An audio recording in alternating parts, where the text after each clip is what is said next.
Hey, it's me, Red Luigi. Subscribe, please, for the love of God. I was just gonna say, like, do you think when French Sonic eats a chili dog, he puts it on a baguette? It was not a very intelligent thought. Okay. All right, never mind. I'm gonna ask my question.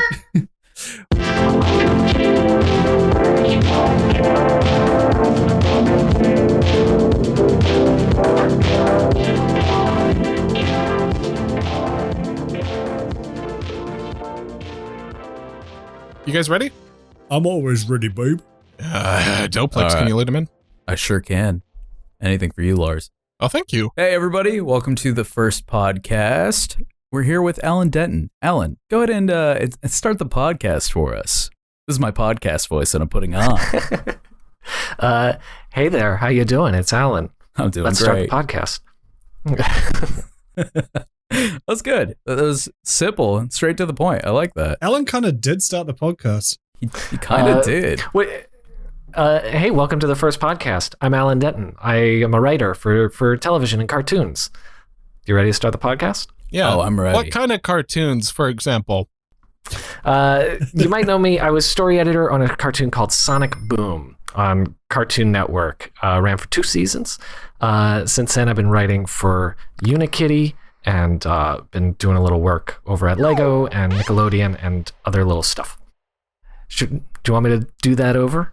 So Oh, no, you're good. It's No, all you're one good. No, thing? that was perfect. No, that was Yeah, great. Keep it raw. Keep it raw. So the show was named Sonic Boom, kind of like in relation to the sort of prevalence of the. Is that correct? Oh God.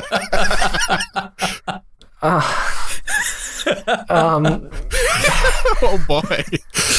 All right. It's gonna be one of these. It's starting with a heavy one. Kudos. No pun intended. I'll leave. Sorry. I'll take that as a yes. Anyway, welcome to the first podcast. Can we do like a YouTube-friendly one to start off, actually? Sure. Okay. We'll put that in the outtakes. Let's just start over. Oh, but that's so the good. All right. Okay. You want a new intro? No, the intro is fine. Just Kudos. Can you ask a better question that's not like Okay, sure. not that? What's better than Alan. that? What got you into writing? Oh wow, what a good question. I've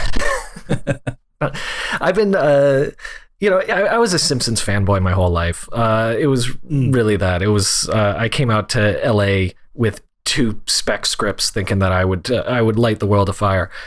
And then sort of like I found this happy little place in animation after working with a fella named Bill Freiberger, who went on to be the showrunner of Sonic Boom. That's the very abbreviated version of that. What a great name. Yeah, sure. I was just gonna say. Would you like me to address the question? I would personally, Yes. but I mean, you don't have to, obviously, if you don't want to. Actually, we should probably preface all of this and ask you, because obviously the Sonic fandom, it's really good, but there are some parts that are really out there, if you know what I mean. Yeah, so- I'm familiar. Yeah. So I guess, is there any untouchable grounds that you don't want us to get into? Oh, no, I don't like trashing, the trashing stuff that other people like worked hard on or something. Of course. I think most of my non-disclosure agreements are pretty old at this point, where I can talk kind of freely. I don't know. If you throw a question at me that I probably shouldn't answer, I'll just tell you I won't answer it. Okay. Fair Yeah, enough. Well, I have a question for you, which Yeah. I feel like it's a good one for the podcast specifically, because it's something that I think every Sonic fan kind of experiences and has probably an opinion on, which is that it seems to me like there is an unusual, how do I put this?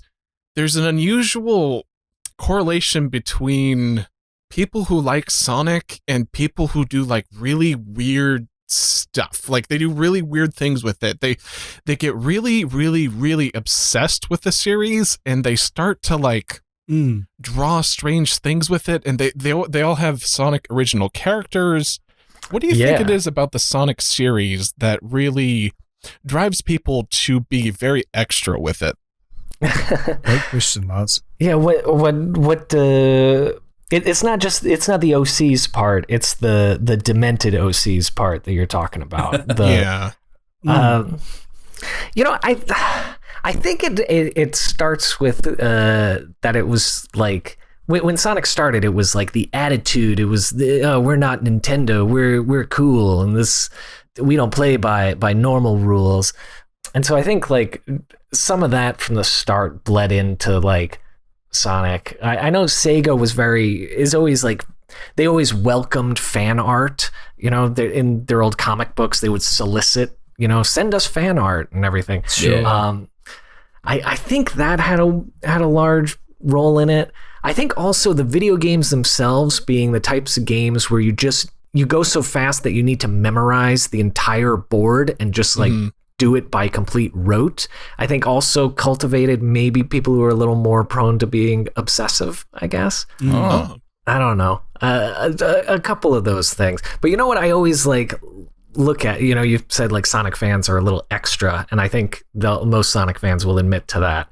I always went like, you know what, at least they care, because I've worked on plenty of stuff where just it aired and nobody cared. Absolutely. Yeah, I like to point out that, like, while we might joke about certain people like this, I agree, it's always like, it is cool to see someone into something. Like, it's cool when you see that someone has passion about something. I think that's you kind of like, maybe not from Sonic OCs necessarily, but I definitely draw energy from like when you find someone who's really passionate about like a hobby or whatever. You kind of can't help, even if it might dip into the perverse, you can't help but feel it. You can't help but kind of be like, yeah, okay. Shaming people for being obsessive about something, it's not cool anymore. It's on the way out. I've seen it. Which is good. I take animation meetings where executives just talk to me about their OCs and stuff. It's we're in a brave new world. D&D's cool now. It's like people realize that this stuff is fun, and it's like no one cares anymore. Yeah, I think to that point, I think a lot of like franchises, they kind of want to have their own version of that. Like for example, the new Resident Evil. Everybody's just been like going crazy over the big lady. They like put out a statement like as if it was just like an update on the game, but the update was just like her height. And like it's interesting how they're like trying to push a sort of like fandom culture on this character that people took a liking to. And I will say, like, back in the 90s, obviously Mario is like, like Mario and Sonic, right? That was like the, I guess they were both battling for that spot at the top. But I've never seen any perverse Mario OCs. So I think that's got to say something about Sonic in general. Yeah, well, I promise you they exist. Yeah, I was going to say, they're a thing. Right, yeah, but they're not as prevalent. You're right. Sonic more than most, right? Yeah, I don't know why Sonic fans are so horny. I don't know. I think it's just fans of anything, honestly. Can I ask you a question? Do you have an OC, Alan? No, I don't. Oh. Now, if you were, let's workshop this real quick. What would it be? Oh boy, if Alan the Hedgehog. Alan the Hedgehog. Would it be Alan the Hedgehog? Because I mean, some people do like there's obviously a lot of other non-hedgehog characters in the Sonic universe. So some people do other ones. So I don't think you're limited to a hedgehog. I mean, technically, you can be any animal you want, I guess. Yeah. Alan the human. Yeah, I mean, yeah. No, Eggman is the only human in the world. They were always very explicit about that. Sure. That's why there was no episodes with Eggman's parents in it, or the long lost siblings. None of that. He's the only human. And how did he get here? Don't worry about it. Sure. Alan the Hedgehog. I don't know. I'd probably be like one of those dorky OCs that seems stuck in like the late 90s, who's like a Sonic OC that's like into ska music. That's probably where I'd be. A lot of that's all plaid. of them, actually. Yeah. he'd be best friends with Sonic as well, and like more powerful than him as well, right? Yeah, like a little rude boy OC with suspenders who's skanking. Yeah. We'll try that one. You said you're a massive Simpsons fan, so obviously Alan the Hedgehog would be bright yellow. Yeah, because like that's what your OC needs. It needs to be the most embarrassing version of yourself, right? Right. Yeah. But you think it's cool. Yeah. There has to be like an honesty behind it. You mentioned something a little bit ago that I actually think we should talk about, which is slightly more serious, and I think it's a very much interest right now. And so you were talking about how Sega has always kind of embraced the whole fans doing fan art kind of stuff, and it that's true not just about fan art, but about fan games as well. I've noticed that this is something that Sega seems to like. Like, I forgot who it was specifically, but there was that guy who was a really big Sonic fan game guy, and they were just like, you know what, buddy? We see what you're doing. Why don't you make Sonic Mania? I think that's fucking awesome. And it's so cool. I've noticed, instead of cease and desisting it like Nintendo. Yeah, in recent times, it really, really runs in contrast to Nintendo, which this year and last year specifically, oh boy, something about Nintendo and its fans, there's just some sort of dysfunction there that's just, it's not working. They hate their fans. It's a real big actual problem at the moment, to be honest. Yeah, well, you mean like the way they treat their fans? Yeah, and the way that they treat like what fans want to do to celebrate them in certain ways. Like, for example, one of the biggest examples is their attitude towards Smash Brothers, for example. Oh yeah. Like the whole Melee debacle. Yeah, I can't fathom. It seems like punitive in a way, the way that they treat the Smash community, for example. Like they seem to actively dislike them. It's so bizarre.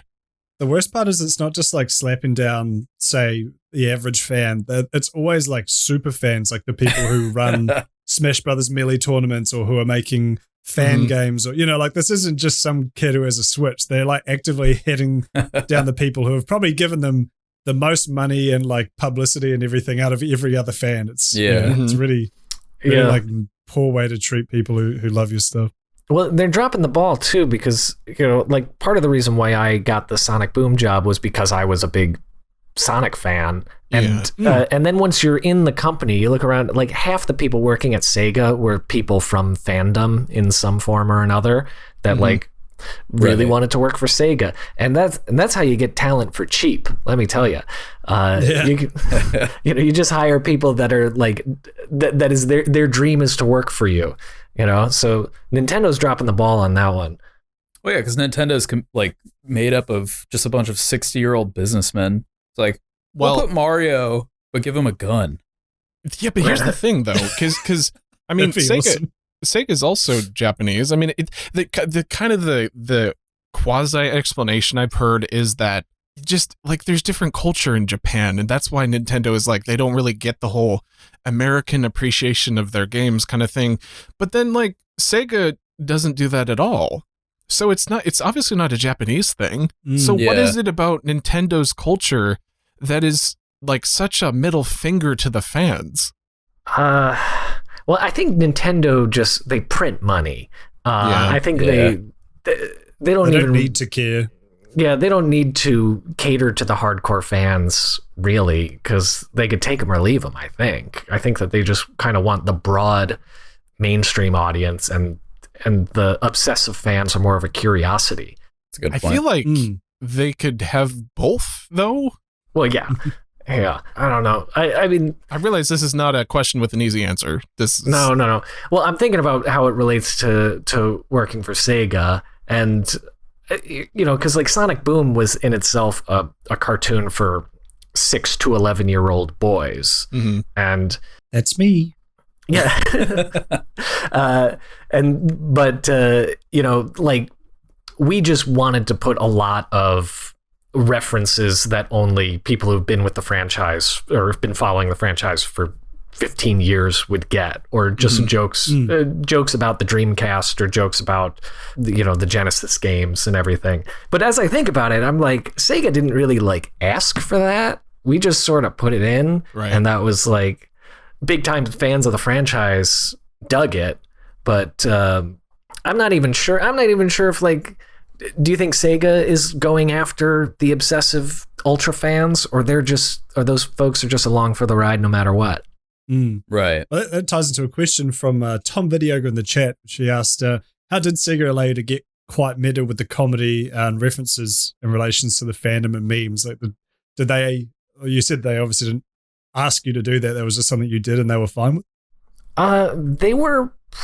Well, I'm not going to say they were completely hands off, but we had a head writer named Bill Freiberger who, wrote for The Simpsons, and he wrote for Pee-wee's Playhouse, and he was one of the head writers for Drawn Together, which is an adult animated cartoon. And he was the head writer for Sonic Boom. And we wrote Sonic Boom at Bill's pool house. Like, we were not at the Sega offices or the Cartoon Network offices. We would go to Bill's pool house, and it was just the three of us sitting around a table writing 104 episodes of this cartoon. So a lot of times when they're like, how did they let you get away with this or that? Like, we weren't in the office. We were like these freaks doing our own little thing over here. And I know Sega, of course, they looked at all the scripts and they had to approve them and everything. But I know that was like a lot of that was just like Bill finessing or explaining jokes or lobbying for stuff. And it's like in animation, a lot of it is like a negotiation. They give you a note and then you push back on it, or you kind of soften it or change it or hope something slides through. The weirdest part, I think, was that all of our scripts had to be translated into Japanese to get notes from like Sega home office. And as I'm sure you're aware, puns. Quite a different language. Yeah, puns are hilarious when they're translated into Japanese and then read to an executive who then gives notes on them in Japanese, which are then translated into English for us. So sometimes I got the feeling sometimes a joke would just slide through because maybe it didn't make sense in the translation, and they went, that must have just been a translation thing or something, and it just went by. I don't know. It was like a whole thing. That's interesting. I feel like you could have slipped anything in there. There must be certain things that you can't even do in Japanese. I know, like, I don't think it's puns. It might be rhyming. There's like one like really core thing in the English language that just does not exist in Japanese. So I can imagine, like you say, it just slides through because they just literally don't have that in their language. Yeah. And if they go, what does that joke mean? You can go like, it makes sense to Americans. Yeah, like, all right. No, but a lot of that, like, mostly though, it was Bill Freiberger just kind of being the guy to, like, ultimately they hired him to run the show because they believed he was a very good writer and funny and had the attitude and the tone that they wanted. So it's also like, hey, you hired Bill to do what he does, so let him do what he does, So he had a little bit of latitude there too, of like, hey, you hired me to make this show, so why don't you trust me on it? Yeah, there are a couple jokes in there though that I noticed, which our agent TJ gave us a smash cut of some of them. That one of them, or at least one of them, was pretty self-deprecating towards the Sonic series. I'm curious what the approval process was for that. I think it was a joke about how like a certain video game series, which they were obviously like referencing Sonic, doesn't work in 3D, for example. Oh yeah, so that was the Tomatopotamus joke. Yeah, to give context to people, Sonic runs in and goes, "Look what I found at the flea market," and it's like a video game. It's like Tomatopotamus 2, and then they're like, "Oh yeah, like that series never worked in 3D, and they should have never changed the color of his legs." No, Sega knew that. No, they were down for kind of making fun of what fans complain about. Okay, are you kidding me? No, there was no sliding that one in. They knew exactly what that was. Yeah. No, they got a sense of humor. They were making a comedy show. I'm trying to think, because I remember we made some jokes at like the Dreamcast expense, and I remember one of the things was like, just make sure Sonic isn't making fun of the Dreamcast. Interesting. Like, and there's stuff like that where they're like, we don't want Sonic ragging on the Dreamcast. Maybe a different character can do that. You go, all right, that makes sense. They even make the Dreamcast 2 kind of Sonic bagging on it. Actually, here's a question I want to ask. This might be something we have to cut out, but we mentioned before the show that I have also worked in the industry. And I've sort of looked over scripts. I won't say which exactly for obvious reasons, but I remember I was reading a script once and there was a specific note in it that said, make sure this character uses this item because they were making toys out of it. And it specifically said in the note, RE cool with Hasbro, you need to add in this thing here. Was there any, if you can say this, was there any interesting notes like that where some like Zeus figure from On High came down and was like, you have to add this in, or because it's going to be in a game, or we have to tie it in somehow? I'm going to be honest with you. That happens on like every show I work on. Sure. Where, there's the toys and it's like, you got to feature this this vehicle or this weapon or this outfit at least 5 times, where it's like negotiated with the, some of the money from the production comes from licensing, and licensing requires that you fit this item in the show this many times. So sure. Yeah. We had that, from Sega. I don't want to I feel like I don't want to get into specifics on that one though. I feel like that might be talking out of school, but, all the time. Well, that happens constantly. One time I worked for a show for Hasbro, and we started, like, they were developing the toys in tandem with the show. Like, the toys weren't all figured out first. And then we got the sheet of the toys, and the character we thought was the main character was not the most expensive toy. And we were like, oh no. We have completely misjudged what who we were supposed to be focusing on, and then we had to throw those scripts away and stuff. Man, that's really interesting. Yeah, I just brought it up because I find that interesting, that crossroads of art and business are quite interesting. Where it's like, writing is this incredibly artistic, creative expression, and then some suit comes in, they're like, you have to add this in as well, and it's it's fine. It is what it is. You need the money for the production. I just find that fascinating. Yeah, well, I kind of like that direction. At least if they say we got to feature this car, well, I can write a story around that. That's at least something to jump off of. Like, okay, we'll do a car racing episode. Great, that's some structure. Plus, you get to take the piss out of it, which feels like you're sticking it to the man. And then I just do a bad job. That'll show him. Sonic gets in a car wreck. Yeah, I mean, there were plenty of discussions of why is Sonic driving a car when he can run faster than the car. Yeah, I think. Well, you'll notice Sonic's car can drive over lava, which Sonic cannot traverse. Right. And also, Sonic likes driving his car for fun, so it's also an enjoyable activity as far as he's concerned. There was always logic behind why Sonic was in a car. Yeah, I was gonna say it kind of sounds almost like giving Superman a bike, but I get it. I mean, there was an episode of Dragon Ball Z where Goku had to get his driver's license, and he could fly. Well, Goku has the advantage of kind of being this kind of naive character, where it's like, of course he's getting a driver's license, He wants to. Yeah, but I mean, it was a filler episode. It was a great episode, but it's just, I don't know. It grounds him. I want to ask you, just to kind of, I guess, get out of business. What's your favorite Sonic era? Because I mean, obviously, there's been so many, and you wrote that joke in about the whole 3D thing. My personal favorite Sonic era. I mean, I'm a big Sonic fan. I love the Sonic games. But the adventure games, believe it or not, I love the adventure games. So what's your favorite Sonic era that inspired your work? So I'm 36 years old. I think everyone's favorite is what they grew up on. Right. I was in 2nd grade when the Genesis came out, and so the Sonic 1, 2, 3, and Knuckles is what I personally still play. Yeah. I liked adventure. I played both adventure games. I had a Dreamcast. Do you go back and play Sonic Adventure? When's the last time you've played it? Yeah. I'll go back and I'll play them occasionally. They hold up to an extent, but it's very rough. Like, for example, like the older Sonic games, what you see is what you get. It's always going to be like that good. Whereas like when it comes to like 3D games, obviously we've advanced since then. So like you notice it a lot more.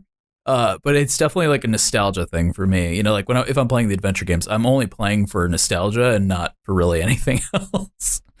Yeah. I mean, that's why Super Mario All Stars is in my Switch right now. It's the same thing. But for me, it's the Sonic 1, 2, and 3 and Knuckles. Those are the ones that I keep purchasing like an idiot on every console that I own. If it makes you happy, then you're not purchasing like an idiot. I feel like there'd be money in like a Sonic Pass at some point where it's like you buy it and you get Sonic, like the first 3 for every system ever. That's a good idea. Yeah. That's a good idea. Sonic Pass. Netflix, but for Sonic. Yeah, I feel like that's a losing proposition because I just keep buying them. They're doing the same thing with our show where they're like slow releasing Sonic Boom on DVD, and I keep buying it because I'm going like, well, I worked on it, I should own this. Right. And they just announced today a Blu-ray is coming out. And I just bought the whole thing on DVD, and went, jeez. You're saying that people can pick up Sonic Boom? I'm sorry. Oh, so you're saying that people can pick up Sonic Boom on Blu-ray? Yes, they can. It's I think you can pre-order it now. It's coming out in like March. You can pre-order it. Do you get residuals for that? Should we be plugging it? No. No, I would say if you get residuals, go buy it. I mean, if you're a fan, obviously go buy it. But if Alan gets residuals, then definitely go buy it. No, well, he had to pay for it himself. Yeah, I don't get a free copy. Yeah, that's weird. Still not getting residuals. Yeah. I just bought it. The whole like season DVDs, not expecting a Blu-ray. So they don't even share that with me. Yeah. But it's fine. Well, we need to have a talk with some Sega execs. Yeah, call up Joe Sega from the corporation. I'll call him. Don't worry, I got you. I'll give him a call. Okay. All right. I feel like you're just gonna get me in trouble. Okay. No, he's my uncle. It's fine. Oh, let's talk for a second. I don't know how much she can say to this, but I'm kind of curious because I looked it up when I was doing the research for this episode, and apparently Sonic Boom is a part French endeavor. Oh, yeah. The animation was done by Technicolor, who were based in France. Mm-hmm. And yeah, it aired on Cartoon Network and Gulli, which is a network in France. I think Gulli aired it first. So we were producing all the episodes in French and in English simultaneously. Translated to Japanese. Oh, yeah. And some of the animation team was in Korea too. So so much confusion.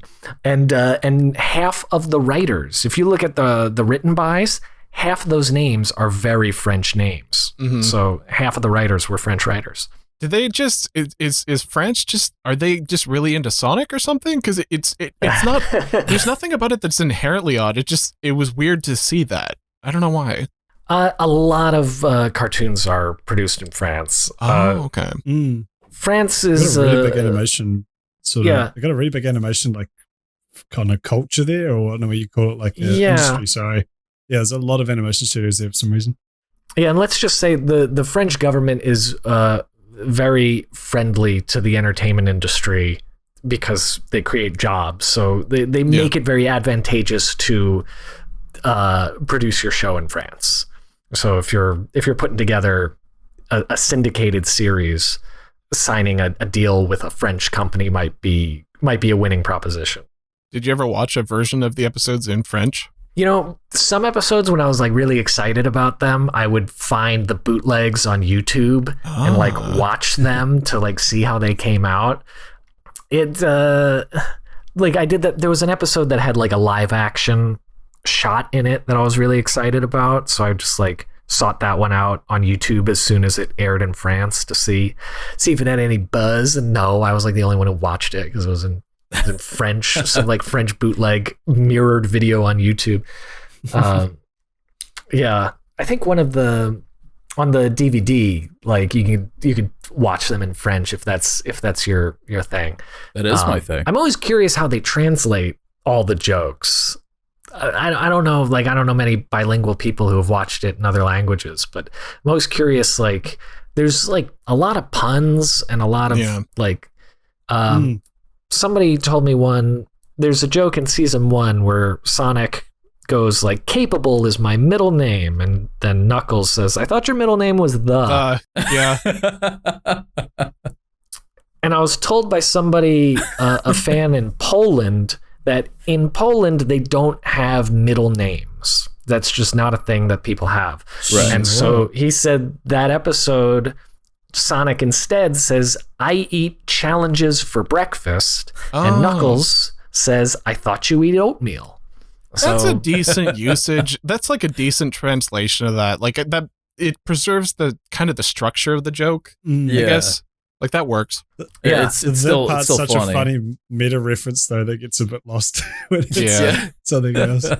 Yeah, so I'm always wondering, are they translating it literally, or are they kind of going off and writing brand new jokes? And if so, I want to know them.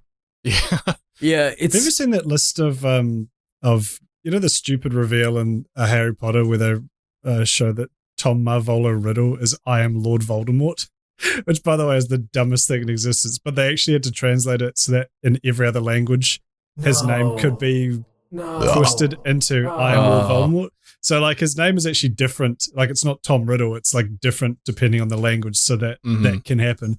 But then like you said, there's some languages where that's just not even possible. Like they don't have like letters that can, or like some Asian languages, you can't just like shuffle the characters around and form a new thing as easily. I wonder if they'll just give him some generic name in like that language. Yeah, I think that must have done it's stupid. Yeah, it's he's so just lame Steve. though.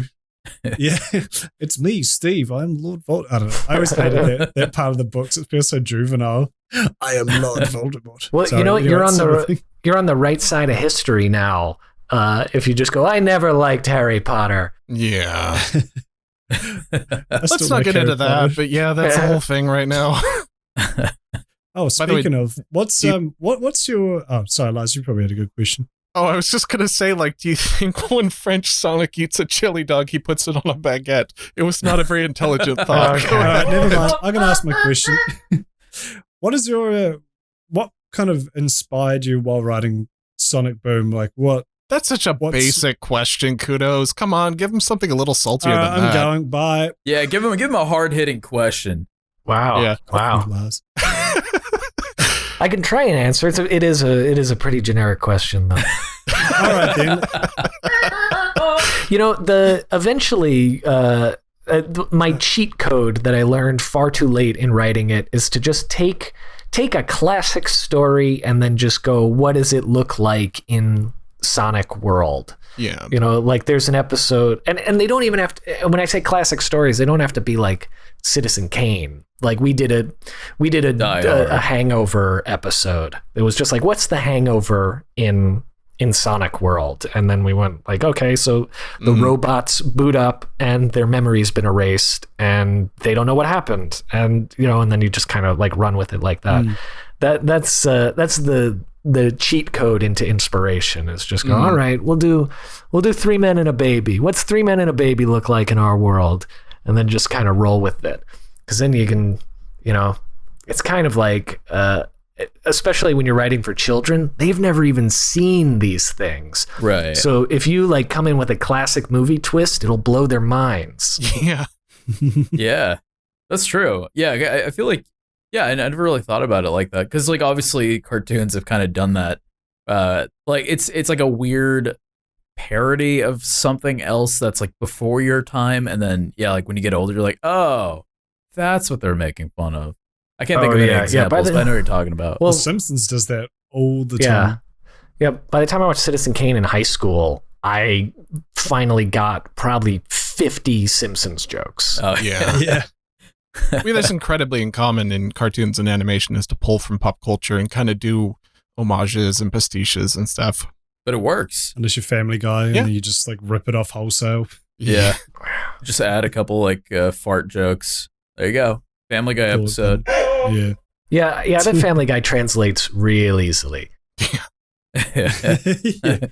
I'm trying to think of like what a Sonic Boom version of like, I don't know, what's like a really gritty Saw. movie? Yeah, like Saw. Like, what would that be like? Saw 2. When's that episode? So we're gonna break a Saw version of Sonic. Sonic. Sonic. Sonic. Shut The same joke. No, we can do this. So, let's see. Would Eggman be evil enough to make the machine? I think it would probably be like that. The fast food character Dave the Intern would probably have made the machine, and I'm gonna say even that he made the saw machine and he has put Eggman in it. And Sonic and gang could easily save Eggman from the machine, but are just kind of enjoying watching him struggle through it.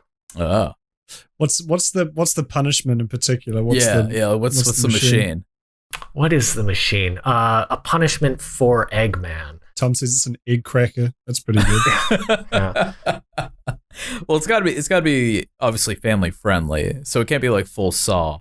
Yeah, I could see it being fast food themed, where he just has to consume Meh Burger products Until he gets meat sweats. Like in Seven, and how there's the obese man who dies from eating beans. Oh God, Wait, did that actually happen? Yeah, remember Seven? The movie Seven, where there's the number 7 in it as well. That's why they called it 7. Yeah. So Wait, 7? Saw 7? No, No, No, the movie 7. Oh, I don't know what you're talking about. That's a movie? Really? Sezen, the one that's like 7, but the number 7 is in place of the V. Oh, You've yeah. never I've heard of of? You never heard of seen 7? it? Whoa. I've never heard of 7. It's No. a big movie. Really? Brad Pitt, Morgan Freeman. Yeah, the thing is, I'm not a movie guy. You know, there's a lot okay. of like cult Yeah. classics that I don't know anything about. You're more of an ass guy, aren't you? Yeah. Duplex, Yeah. you ever hear someone saying, "What's in the box"? I have seen that meme. Is that what that's from? Okay. That's what it's from. Yeah. Oh. Check out the movie. You'll get the memes. Yeah. Oh. It is a good movie though. It's based on 7 Deadly Sins, and the gluttony one, they find a victim who was forced to eat. Was it beans? It was some like gross canned food. It was like an obese man who was forced to eat it until his stomach exploded or something. It's very gross. Yeah, it's a Sounds cool. delightful watch. Yeah, so that happens to Eggman, Speaking of obesity, by the way, I did and notice he gets something inflated. in episode 1 of season 1. Apparently, Burnbot is overweight at one point because Dr. Eggman says that he could stand to consume fewer calories. So I'm wondering, this is apparently like a hellscape where robots have to worry about their weight. That's an interesting universe. Yeah. Okay. Yeah.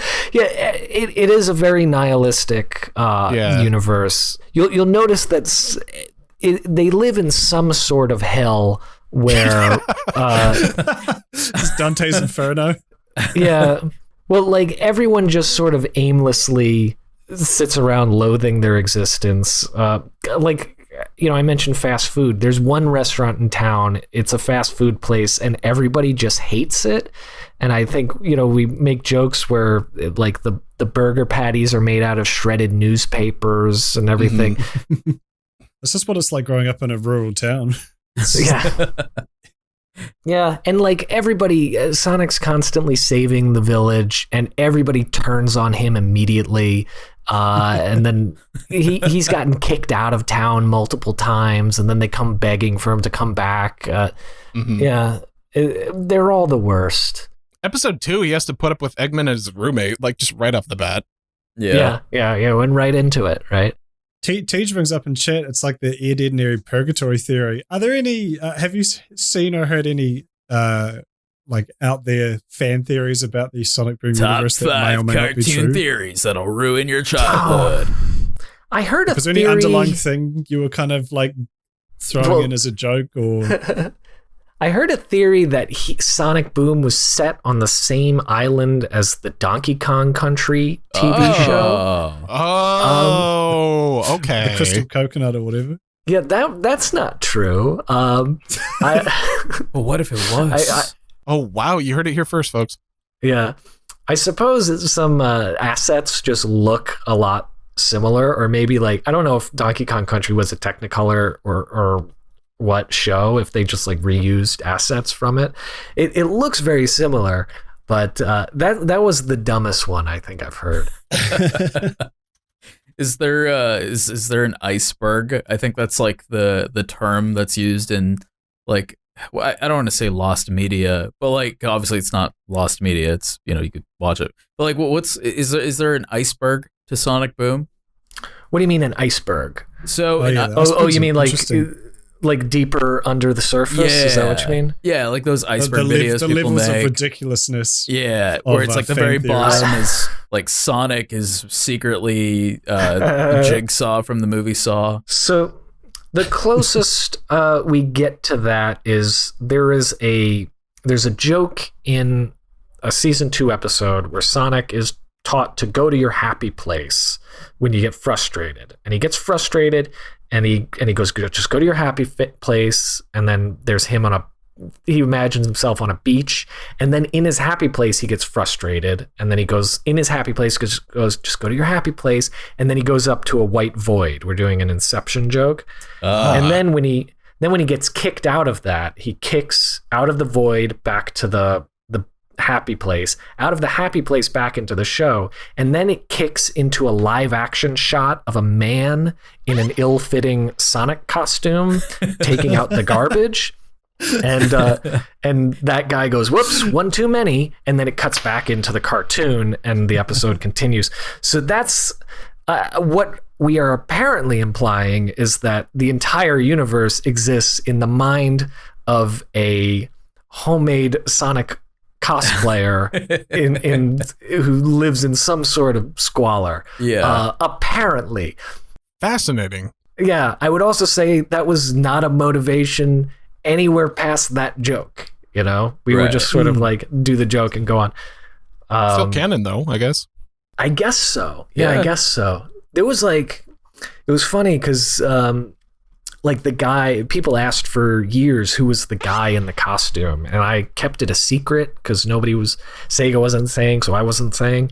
And then like years later, I saw like the guy just added himself on IMDb. If you're curious, he's just like, he went and put himself on IMDb. I don't even remember his name, but it was like the big secret of the show. Who was the guy in the costume? And it's like, if you want to know, just go on IMDb. He added himself. He's like a Should have kept YouTuber. it a mystery. Just some dude. You see, I thought you were going to reveal that it was you or something. No. People thought it was Roger Craig Smith, the voice of Sonic, which would have been a little more meta, but it was not. Oh, that would have been cool. Can we talk about that? Because, so speaking of which, friend of the show, Nick Wolfhard, is really bummed out about this right now because Roger's moving on from Sonic, apparently. Yeah, I saw that. That's too bad. Yeah, it's a shame. Been dashed out of there. Gotta go fast. Was he walking through the office and you have one of those big jump heads and he accidentally stood on that? Out the window? Wow. After 10 years, they just send him on a bounce pad out the window just like that.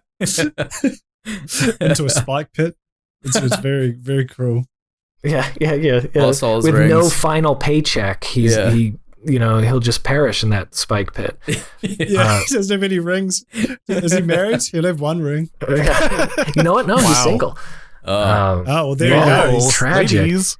Is that why people have rings? Like when you get married, it's that if you get hit by spikes, never mind.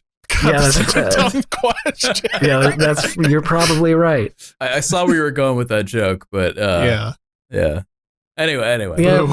So I saw Roger, he announced that he was leaving or not voicing Sonic anymore. It's and then because they just announced a new Netflix series with Sonic the Hedgehog that I'm not involved in. But it's sort of this past week, one by one, there have been 3 announcements by the voice of Sonic, Roger, Tails, Colleen O'Shaughnessy, and Cindy Robinson, the voice of Amy, who have all said that they are not participating in the new Netflix show. So interesting. It seems, I don't know. It seems like a hard they're reboot. Yeah, which again I have no information on. I have no don't go to me for inside info on this. But it was a shame especially because Colleen, the voice of Tails, voiced Tails in the Sonic movie that just came out last year. You know, at the end credits, Tails comes out, and that was Colleen's voice. So I was kind of hoping that she locked herself in, that she's gonna, you know, if they do a sequel, she's got to do it, right? But maybe not. Maybe they'll just get Zoe Deschanel or something like that. I don't know. To play Sonic. Reprising a role. What do you think's more tragic? Sonic's voice being changed or Sonic's arm color being changed? What's more tragic? Yeah. The arm color getting changed was the correct thing to do.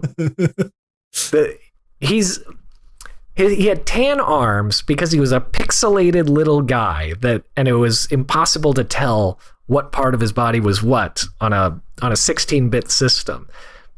But now we can see it in glorious HD. It's just weird. He looks like he's wearing, like, he's naked and wearing like a blue t-shirt all the time. Yeah.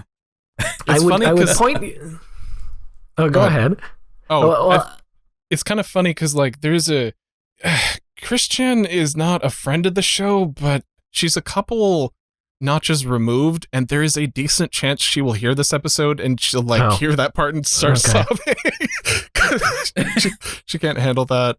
I think that's really interesting. The whole idea, though, and not even really to get into Christian, but the idea of like going to war because of an arm color, that really speaks to the whole. It kind of loops around to what we were talking about at the beginning, where Sonic fans, man, they really, really get into Sonic like almost nothing else. Something about Sonic, man. Let me roll this up into a question and throw it your way. Was there anything when you were writing it that you were worried that you might piss off some segment of the fandom? Like you're like, we probably shouldn't say this or mention this thing. Well, I mean, like, the second I got the packet to work on the show, I saw the redesign of Knuckles, and I went, oh, people are going to have opinions about this. Yeah. But it was always kind of from the start, like Sonic, it's called Sonic Boom. It wasn't called Sonic the Hedgehog. And the redesign was kind of to reinforce that this is not the main series This isn't your mom's Sonic. Yeah. That's every 5 years they do that. Yeah, this isn't like Mom Sonic. Now he's got a gun. Now he says the F word. Yeah. Like you look at their history. So they did it like immediately. By the time Sonic 3, they were like, all right, because Sonic comes out and he's like not Mario. He's so cool. And then by Sonic 3, they're like, okay, check out Knuckles though. Yeah, like maybe Sonic's boring, but look at Knuckles, he's cool. And then like exactly like 3 more years later, they're like, all right, but check out Shadow. Look at this guy. They just like keep like reintroducing like, all right, you thought this guy was edgy. Check out this guy. Which they actually did give Shadow a gun eventually. Yes, they did. Yeah. Could you have used that as an excuse to add a gun into Sonic Boom? Like you've done this once before. Like why can't you? I think Cartoon Network might have something to say about it if we just gave Sonic a gun. Yeah. Maybe like a chili dog blaster or something, or I don't know. Something more kid friendly. Yeah. An IED. Yeah. There's like a burger cannon or something that shoots hamburgers. Oh. That's about as far as we got. Mm-hmm. No, Sonic had enter beams, which were like some sort of like rope thing that they could throw and lasso and everything. You should have seen it. It was in like 4 episodes. I think it'd be interesting as an idea, by the way. I don't think they should ever do this, but it's a fascinating concept to imagine what might happen if it was like kind of towards the end of, maybe they were trying to phase out Sonic from Sega at some point, and they were going out in a blaze of glory and decided to do like a really adult-oriented Sonic project. Like Logan. Yeah, just like embraced all of the I would love that. Nothing personnel kid kind of like OC stuff and just like gave Sonic the F word pass, and I don't know, it'd be really interesting. I'm to Sonic. See. Sonic the fucking like how you said, like when you worked there, it was a lot of Sonic fans, but they get like they get the real Sonic. You know, they dredge DeviantArt. So I'll tell you the problem with that is like a lot of those Besides things all of where it. like by the time they go and do like the adult version, usually the property isn't viable for kids anymore or something. Right. But the problem is they keep Sonic is like extremely popular, mostly among young children. Right. So we gotta like wait that out. We gotta wait until Sonic is like lame to anyone under 20. Do you think that'll ever happen though? I mean, it 'Cause happens I feel to like everybody. Sonic. Yeah, I mean, because like Sonic just kind of transcends, right? Like he's always going to be popular among pretty much anyone.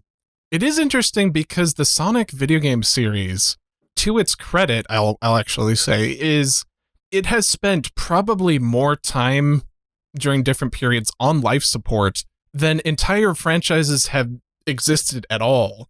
Like it's had long periods of time where like all of the games have had bad critical reception, and yet they keep pushing through, and every once in a while you get a great nugget like Sonic Mania.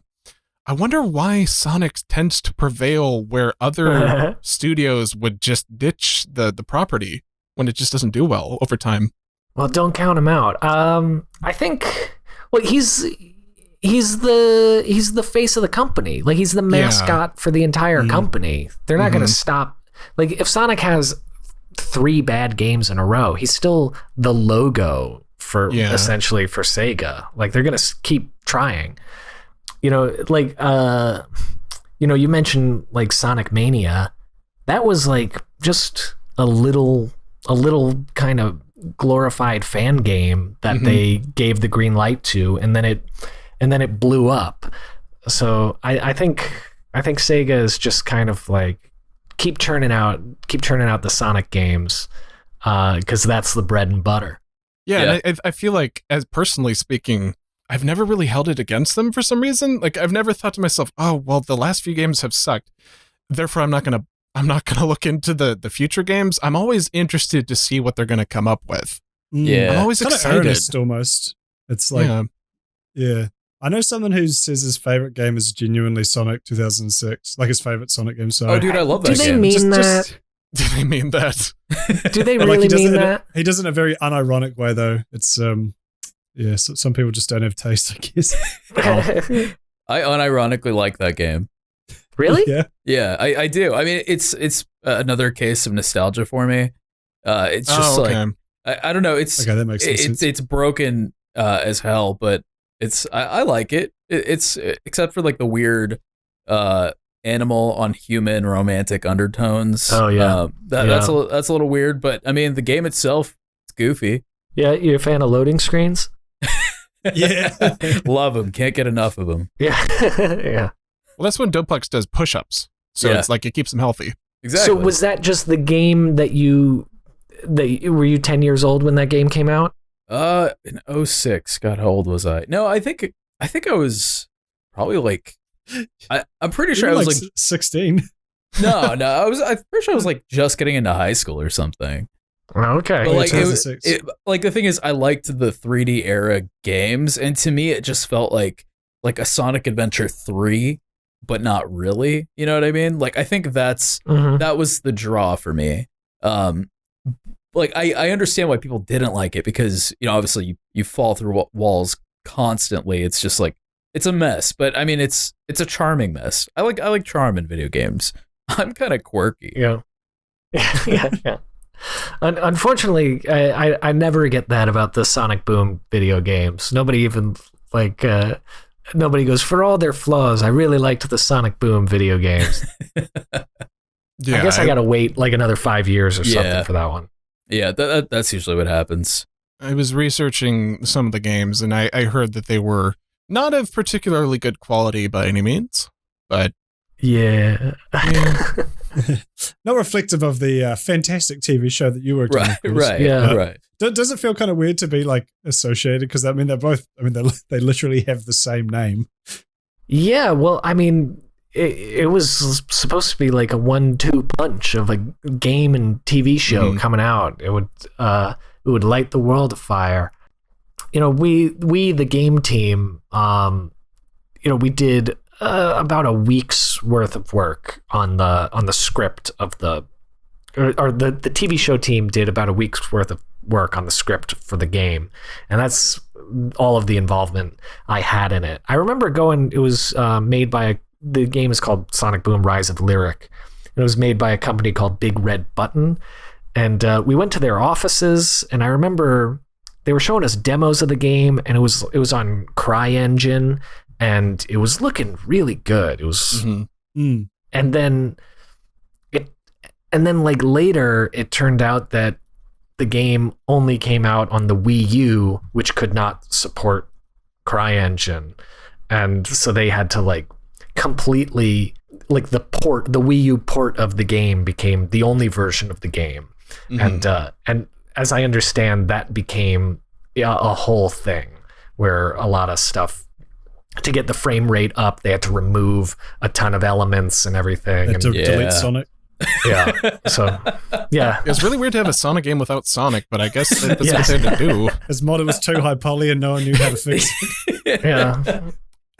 It's interesting because it seems like maybe some studios assume that the video games and TV series translate well together, but they don't always. Like it reminds me of Ratchet and Clank, the 2016 game, where the game they did for a movie. PS4 was chef's kiss awesome. Amazing. Like one of my favorite games on the series, and the movie just sucked. Like just dreadful. I heard nothing about the movie. I completely forgot it existed. Yeah. I thought the movie was pretty much just the game. I think wasn't there going to be a TV show of that, but then the movie was so terrible they didn't make the TV show. Well, that's what happens. Yeah. You said you did a week's work on the Sonic Boom game, but did you like write the story for it? Or did you just kind of come in and like made sure it was kind of in line with the show? It was we kind of just wrote everything that we were still able to change at that point. Okay, sure. Yeah, so we kind of they came in, or they had us come in, and we just sort of all the cutscenes were essentially written by the TV show crew, but it was also like, story wise, there wasn't a ton, like, because like so much of the game was locked at that point too. Like all of the levels were locked and everything, and then it was like, okay, so what we need here is we have these two characters go on this level, and then the next level is with these two characters, so we just need a scene in here that justifies that. And so we were kind of like writing kind of piecemeal like that. It's the best way to work. Yeah, I think another thing too, I mean, just to kind of back up for a second, the Sonic Boom game only came out on the Wii U, right? Yes. Was like okay. Yeah, there's a two DS games by a completely different studio that also have the Boom name. So there's Sonic Boom, Fire and Ice, and Shattered Crystal on the DS. I hear those were better. They were. I mean, Fire and Ice is the best one. Well, Okay. so here's the thing, because the way I see it is, I feel like the Wii U on its own was already kind of like a deserted island of a console. Yeah. Not a lot of people were on that console. So I feel like if the people who actually played the Wii U version were probably very into Sonic games and like probably were just expecting like, something specific to get it on the Wii U. Do you see what I'm trying to say? Like, I feel like if you're on the Wii U, there's probably it's a smaller sampling of people to actually play it. Because I feel like if it would have released on other consoles, who knows? Maybe other people would have liked it. I haven't played it, so I'm not sure. Yeah, I wish you guys could have seen the game that I saw when I was in the Big Red Button offices. I wish that, and that game was in various stages of completion, and there were, certain things that had no textures on them or anything. But I remember being in the office going like, this game's really good. This is going to be really good when it's finished. Yeah. And I wish that one could have been played by people. I don't know. It's just kind of a bummer story. Yeah. I mean, well, so this is before they deleted Sonic, as Kudo said. Yeah. Yeah, dude, you watch very that Game Grumps video, they eviscerate the game. They play it for hours and they just eviscerate it. It's to a point now, if you go on Wikipedia, there's a Wikipedia article of like list of video games considered the worst of all time, and we're on that list. Oh shit. That's kind of an honor. You don't have to say we. You can distance yourself if you'd like. Yeah. Well, like, I remember I was feeling like, all right, this is my first video game credit. Now I can like start working in games. And then the game came out, and I was like, I don't think I'm going to be working in games anymore. On the flip side, the show's like very well regarded. It sort of, it was kind of an interesting contrast there. Yeah. I always tell people, like, when people make fun of the game, I go like, did you watch the show? Check out the show. You might like the show better. That's where my heart was. From what I've watched of the show, it does seem like, I mean, obviously I'm not the target demographic for the show at my age. But I mean, like, obviously there's some humor for adults and everything, and it was competently designed and written, and like it got some chuckles out of me that, like, for example, in the first episode when I was watching it, they were talking about the very inaccurately named Mount Safety, which is actually like super dangerous. I thought that was funny. Oh yeah. That's I can tell you right now, that's a Bill Freiberger joke. Okay. I mean, the whole time we were trying to just. I was saying the whole time, you know, when we know that we're writing for kids, but our philosophy on the show was always just write what we find personally funny, and then make it appropriate for kids. And so there are very few to no jokes that in the show that we didn't personally find funny when writing, because that's just sort of our philosophy when making a show. So and then, you know, I started going, and just like when the show was it was also airing at 6 a.m, so I just started like putting clips on Twitter every Saturday to try and like get the word out, like, hey, look, no, it's a good show, guys, check it out. It's a good strategy. It's got a good feminist message too. The feminism joke. Yeah, that's right. That was a whole thing.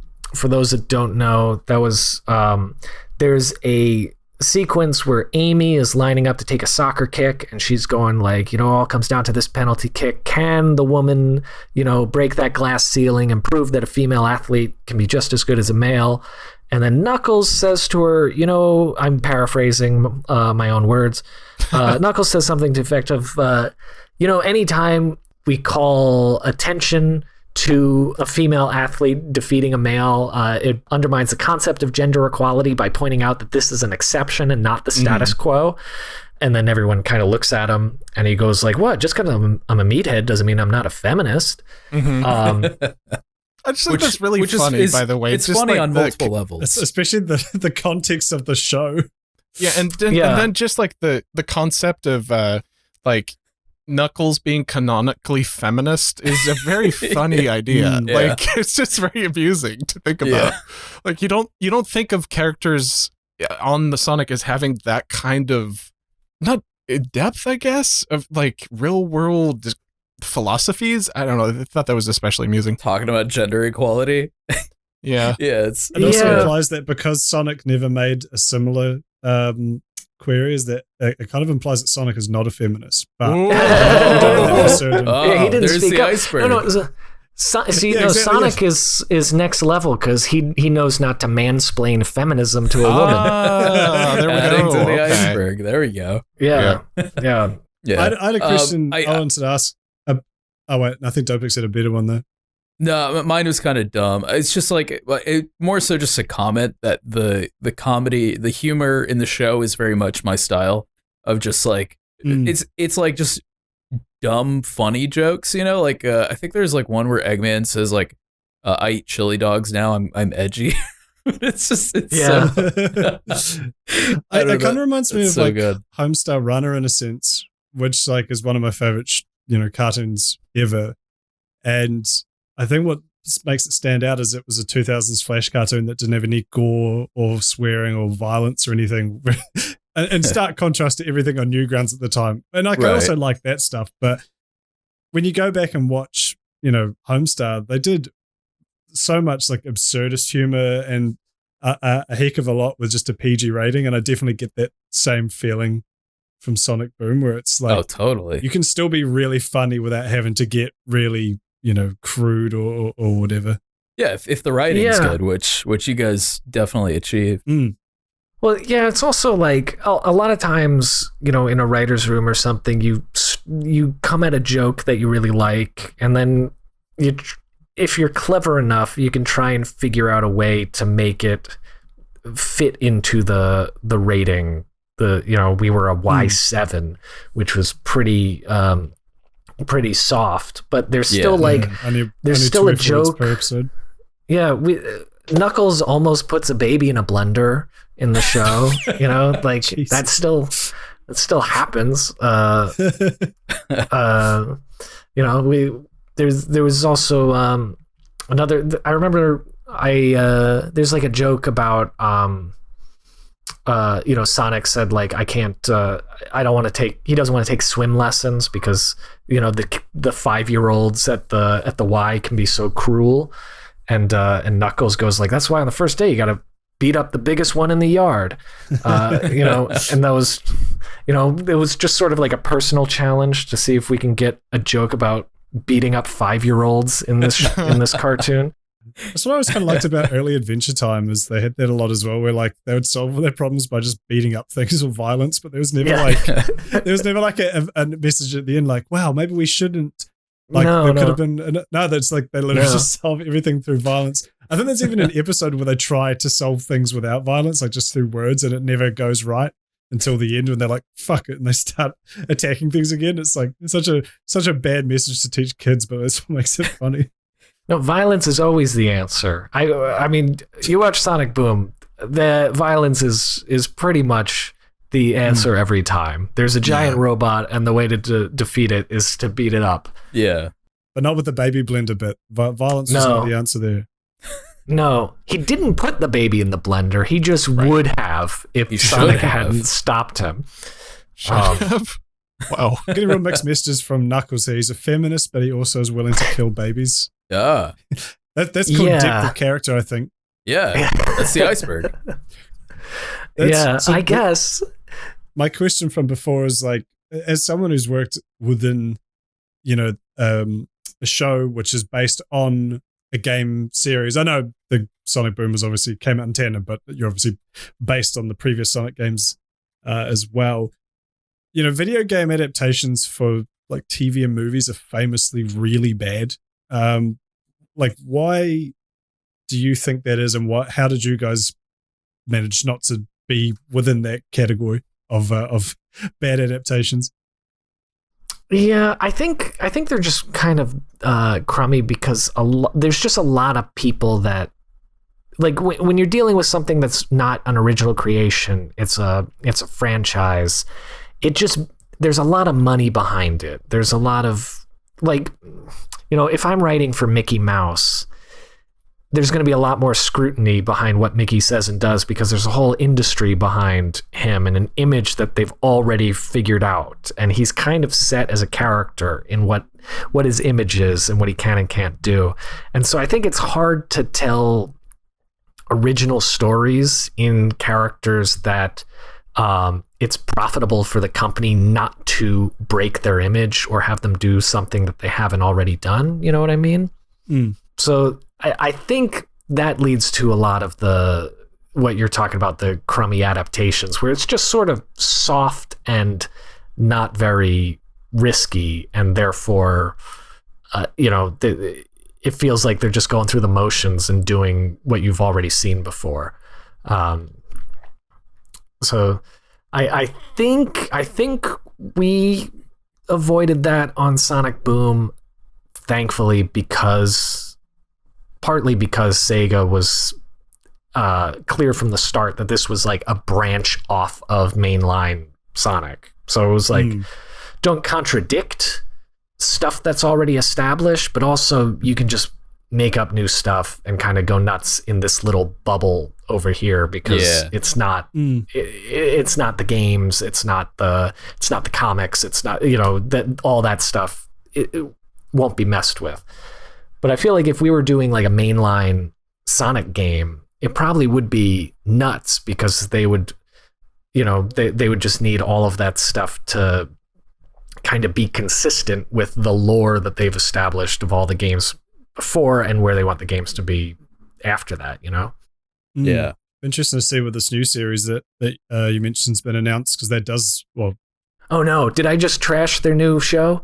No, well, it'll be interesting to see, because that seems like it's a mainline Sonic thing. It's just called Sonic the Hedgehog, isn't it? It's not, you know, Sonic Boom, or it's not anything like an offshoot like Sonic Boom, I should say. So yeah, I wonder if that will be like that, where they are really railroaded into what they had done previously, or if they will give them a lot more creative license. Yeah. Yeah. I don't know, man. I don't know. I guess we'll see. I also think, like, going back to what we were saying earlier about how, you know, Mario doesn't have quite as many frothing fans as Sonic does. Yeah. I think, like, Sonic definitely gets away with having a lot more of a personality because... Well, he can actually speak English, for one. He's not limited to saying, too, Yahoo! Bing, bing, Well, wahoo! Well, I mean, Mario does speak English. It's just this weird, like, babbling English where he'll be like, Peach. He also just has, like, no personality, you know? Like, they've never really given him an opportunity to be... Like, Luigi's got way more personality, which is why I prefer Luigi. But yeah, he's just kind of this, like, faceless sort of like, oh, just go get the princess. And I guess, like, Nintendo, like you said, Nintendo's terrified to, like, let anyone play with that idea, or like, how can we push the character of Mario, which means it's hard to, like, relate or attach yourself to him at all versus something like Sonic. Yeah, I mean that goes back to when I first played any Sonic game, you know, even though he didn't talk, if you stop moving, he'd tap his foot and kind of give you an annoyed look and everything. And they always kind of wanted to have Sonic be, you know, like the cool Mario. Not your mom's Mario. Can I tell you my favorite piece of Sonic trivia is that when they were designing his, like, personality and everything, one of the things they based it on was Bill Clinton's election campaign. What? Like the sort of the attitude from that. That's real. If you look at because I researched it for a video. I guess just like the kind of general, like, sassiness of it or something. Yeah, Bill Clinton playing the saxophone was the inspiration for Sonic the Hedgehog.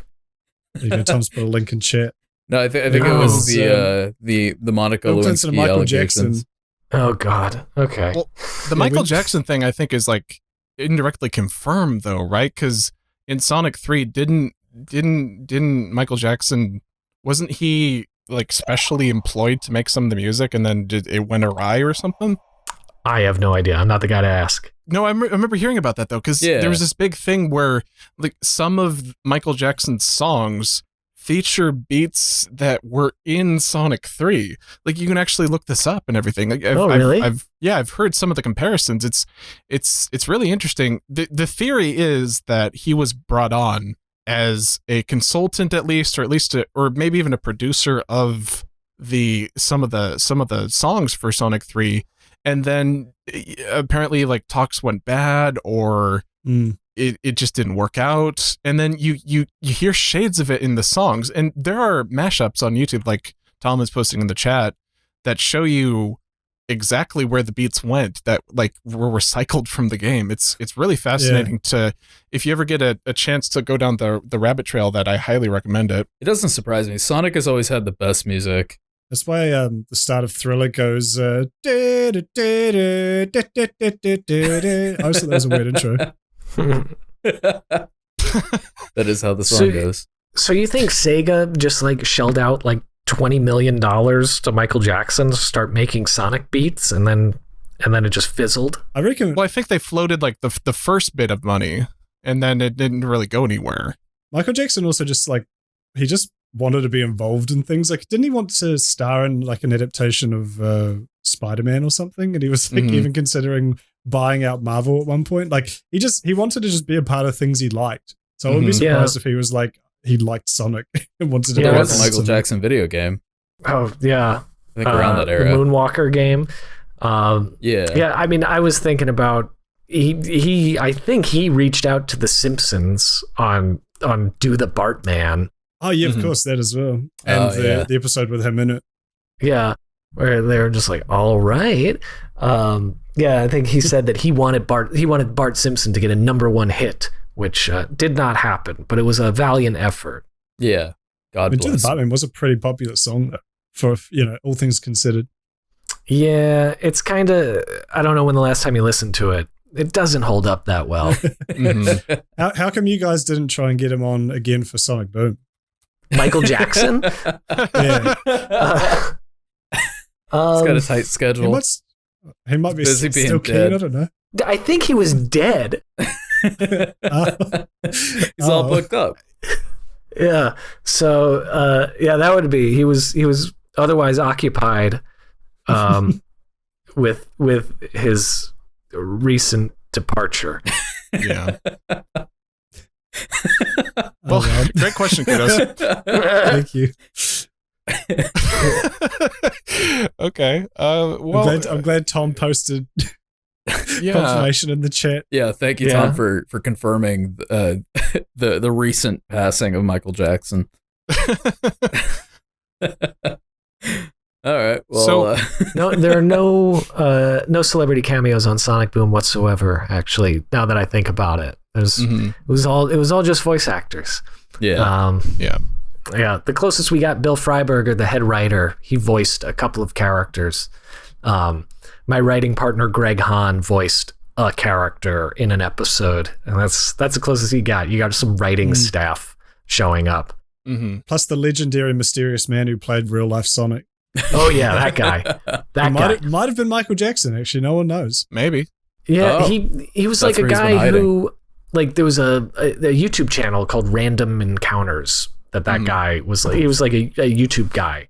It is a really random encounter just showing up in the middle of Sonic. Well, I kept dropping hints anytime people would ask me, like, who was the guy in the costume. I was like, just some guy that we randomly encountered. And nobody ever picked up because it's not popular enough of a channel, nor did anyone really care. I love the idea, by the way. Obviously, this didn't happen, but I love the idea of Michael Jackson faking his death only to come back as that in real life Sonic character on Sonic Boom. Like, that was his major return to fame. Well, he would have a lot of taxes to answer for, but I think it would be worth it. Yeah. So, Ella, before we kind of like wrap things up, since we have you on, I do want to give you a chance here. Is there anything that you specifically wanted to get into? Is there anything you're looking to plug? Or are there any topics that you would like to bring to our audience? Or let's see. What's been on your mind? What's really ticking you off these days? You know what grinds my gears? you know what grinds my gears? Yeah. No, I just I think I don't know how much of your audience like wants to be writers or working in entertainment or anything. A lot. A lot. Okay. Yeah. One thing that it kind of took me a long time to realize when trying to break in as a writer is to stop trying to predict what people want or try and copy what is on television, write a sample that's very similar to something that's on television. And it's when you kind of follow something that is unique and specific to you that things, in my experience, start to work out better. Okay. And so that's kind of what if I could put one thing out in the world, it's just if you're creating a project or writing a sample, try to ask yourself, why are you the only person in the world who can tell this story? And if you're not the only person in the world who can tell that story, maybe that's not the story to work on. Try and find something that only you could tell that is your unique voice. So if you don't mind me putting you on the spot here for a second, I'm curious, what would that look like in terms of an Alan Denton project? Oh boy. Middle just class as an American example. family, 3 kids, yellow skin. This summer. Yeah, I know, right?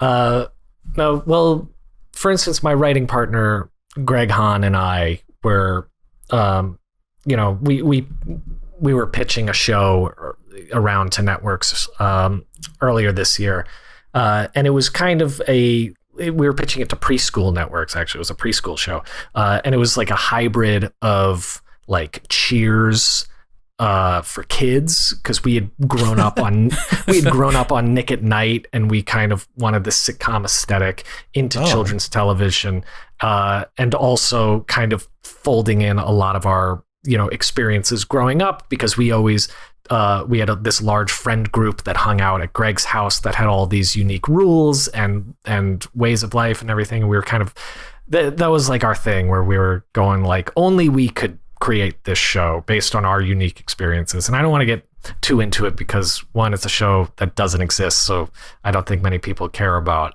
and two, because Greg might be mad at me for telling people about it. Oh, all right.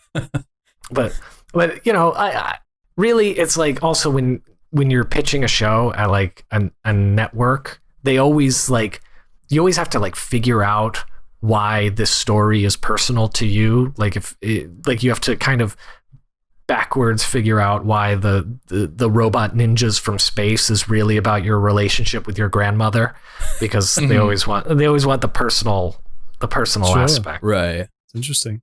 Any tips for comedy writing? For comedy Besides writing, just be funny. Yeah. Don't I find suck. being around other people makes your comedy writing funnier.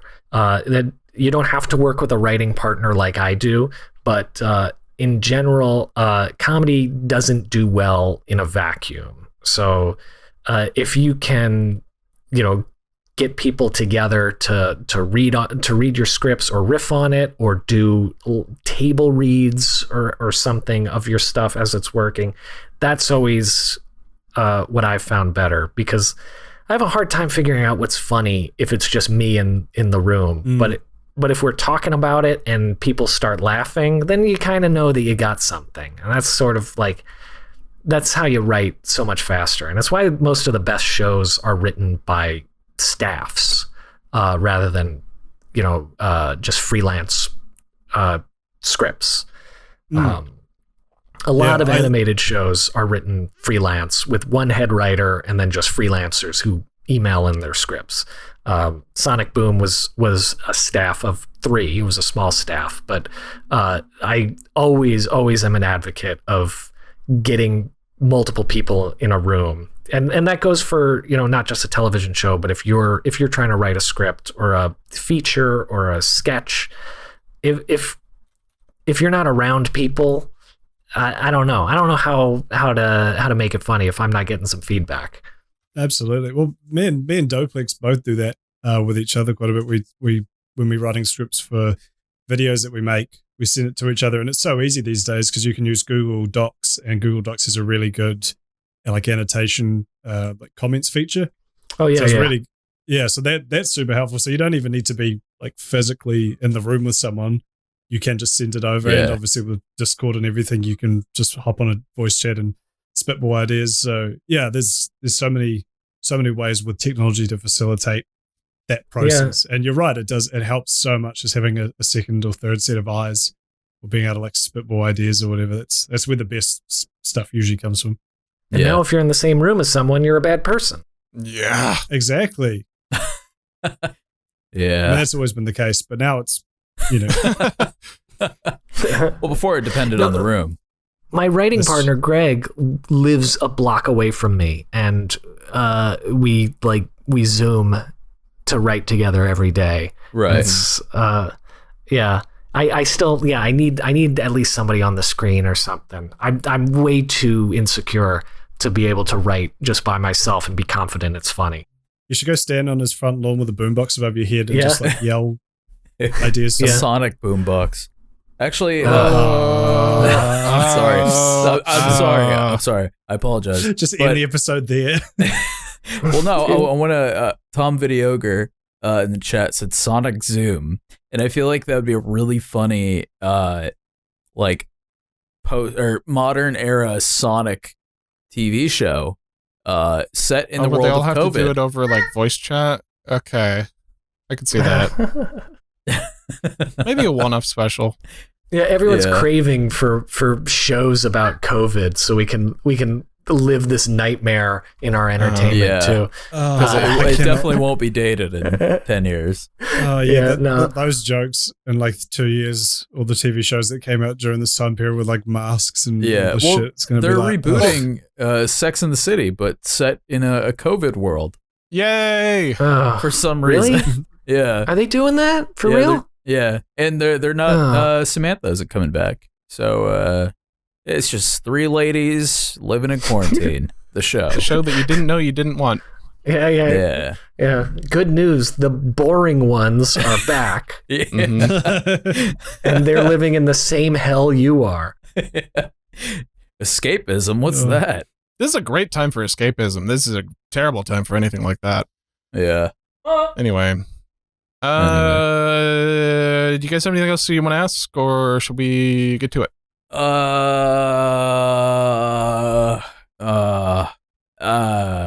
It's all right. It's all right.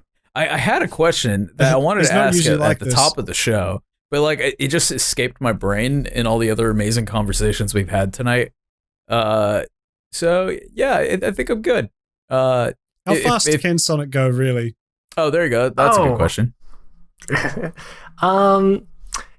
So if you're going by our show, I believe the fastest he's traveled is it was implied that there was a mountaintop with berries, and I would say within 1 second he blipped and came back with the berries. So if we extrapolate that, I think he probably is about faster than the speed of sound for sure. Right. Mhm. Well, it'd have to be to create a Sonic Boom, I'm assuming. Yeah. There was no Sonic Boom created on the show, but yeah. Missed opportunity. A bit of a missed opportunity. Yeah. Yeah.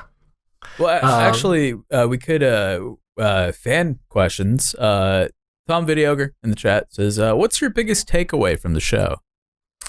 From working on the show, or like the biggest fact or what have you. He didn't I think specify. you could kind of answer that either way you wanted to. Yeah. But yeah, whichever's got the better answer.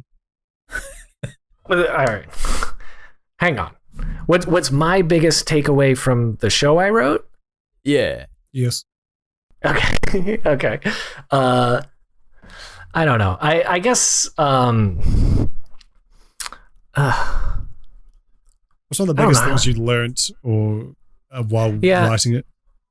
you know, when writing on it, I sort of like learned the value of collaboration, especially, you know, kind of going back to Roger Craig Smith and the voice cast was, you know, I'm sorry if you hear my cat in the background. She's complaining at me. I don't think anyone's going to be bothered by the presence of Okay. animals on this episode. I wouldn't worry. Yeah, It's so pissing me off. Yeah, Just kidding. Yeah, there's the cat. Please continue. Anyway, yeah, sort of my biggest takeaway was like how much voice actors elevate material. So, like, Sonic was a show that was written or that was recorded with the entire cast all together in one room, which is not typical, and sort of like that was, I think, when the scripts were elevated the most, when there was just a lot of people kind of bouncing takes off of each other and changing their delivery based on the delivery of the other person in the room and everything. And the entire industry is basically moving away from that. It's moving away from writing in rooms in general. And it's also moving away from cast records all in one room, especially after COVID. And so Right. it's sort of a bummer to me that, like, I feel like we're losing in the medium just the idea of creative collaboration. Yeah. So that's sort of my takeaway is like, if I have money, I want to have a show like that, but I'm like not sure how much longer cartoons are going to be made like this, really. Hmm.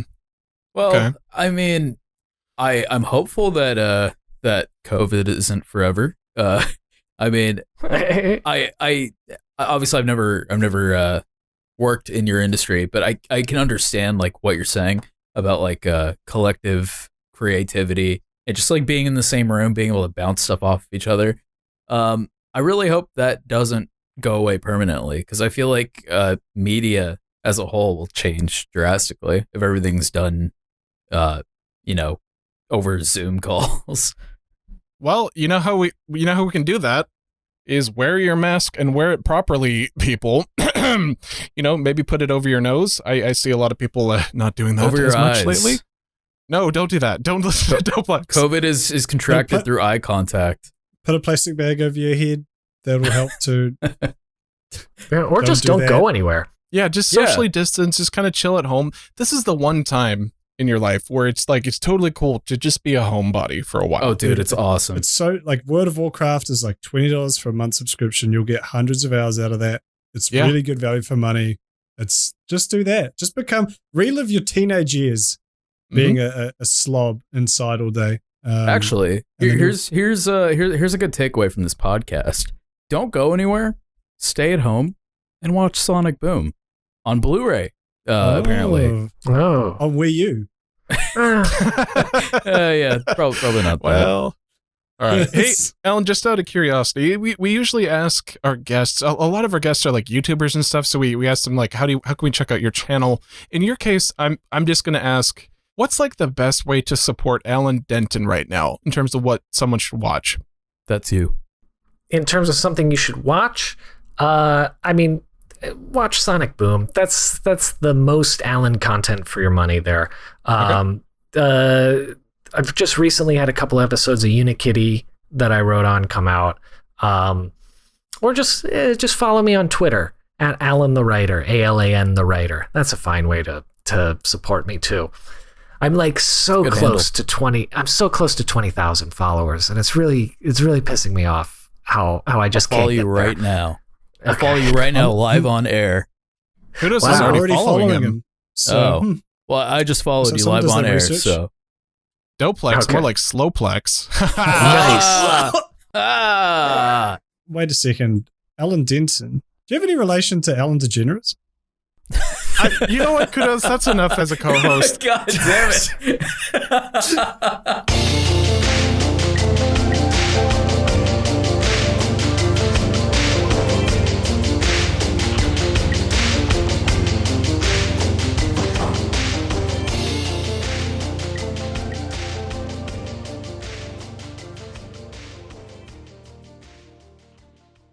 One, two, three. Ow, fuck. I clapped really hard. Doplex's caveman hands slapping together. Oh.